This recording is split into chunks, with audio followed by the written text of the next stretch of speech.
Yan, ito po ang daan namin patungo sa pauwi. Yan silang lahat. Ito naman ako. Baliktad. Ayan po, pauwi na po kami. Dito na po, ito po. Nung una po, 7 po kami. Naging 6 ngayon, 5 na lang po. Yan po. May mga na-EV kasi mauy. Diyos! Ngayon, baliktad na naman. Ano po? Ha? Yan. Yan sila. 4 na lang sila. Yan. Kakawayan po.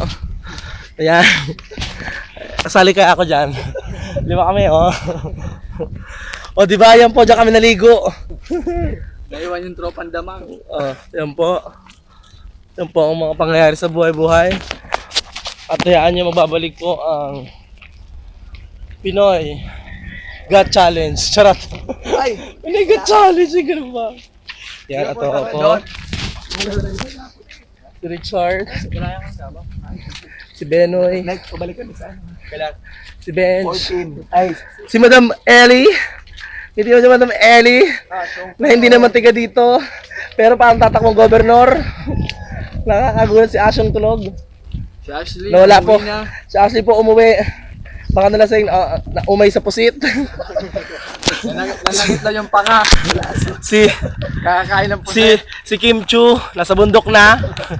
Si Kim Chu ba 'yon? Si Kim P. Yun po. Yan po kami lahat. Yan, medyo hindi na masakit sa mata.